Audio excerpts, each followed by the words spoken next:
almost forgot to make my video tonight. Oh my gosh. So, still in Petersfield. Today, Charlie took me to Portsmouth, which is where the Royal Navy is headquartered. And they have a couple old sailing ships there that they have like turned into museums. So, the first one we saw was called the...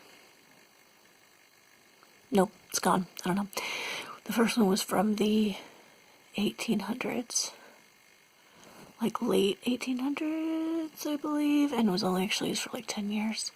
And it was like a steam-powered one. And very interesting. We didn't have a lot of information about it, but it was kind of cool to see. And then the second one was super cool. It was the HMS Victory, which was the one that Captain Nelson of Trafalgar Square, and he was the captain of it, and it was the one that was sailed in the Battle of Trafalgar, which was against the French. They defeated the French, and so it was from like 1805, and so really interesting just to see it. And that one actually had like a good audio guide and kind of talked about what it was like to be on that ship, and then kind of a detailed description of what happened in the Battle of Trafalgar. And Captain Nelson was killed, shot during that. And then, down below you could go down and look at, they could see like the surgeon's quarters, and it like talked about, oh my gosh, like the crazy stuff they would have to do, and basically just amputated limbs, and oh gosh, it just would have been a dark time. But that was super fascinating. So it was just like this old tall ship, and they would just had like, just so many people that were required to man the thing, and really interesting to hear about that battle. I've heard about Captain Nelson, and I've heard about the battle Trafalgar Square, and I didn't know anything about it, so it's kind of cool to hear the history, and then like be on the actual ship that like saved England from being taken over by France. So that was fascinating. And then the last ship we saw was called the Queen Mary, and it was actually a Tudor ship that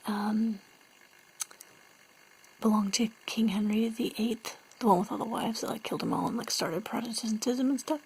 So like from like 1511 it had been built, and it's crazy. So it had, been in commission for quite a few years. I think it like was around for like 34 years, I think is what we learned. And so at some point King Henry VIII was like, I want new cannons. He bought these cannons that were like newer and better and a little heavier, and put them on one side, and the thing just kind of like was turning and tipped over and sunk.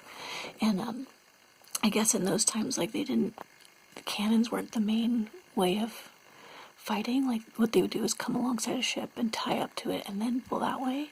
And so there's netting around the side of the whole thing so that people couldn't get on the ship, and that kept everybody from getting off the ship. So I think of the 500 crew members, only like 35 of them survived, which is crazy. So this ship sunk and then kind of settled in the silt, and they like unearthed it. So it's only like half the ship, but they brought it up, and then they had like a really cool museum about all the artifacts and like the lives of the people on board and like what their different jobs were. And it was just like crazy to like look that far into the past and see this kind of like all that's left is kind of this skeleton, these wooden pieces, and like lots of different artifacts. So it was like super fascinating to learn about that time and what like how the Navy was different rather than Tudor times as in later days. So really, really interesting, super fascinating stuff. So highly recommend it. Portsmouth docks was a very cool visit. Really enjoyed it.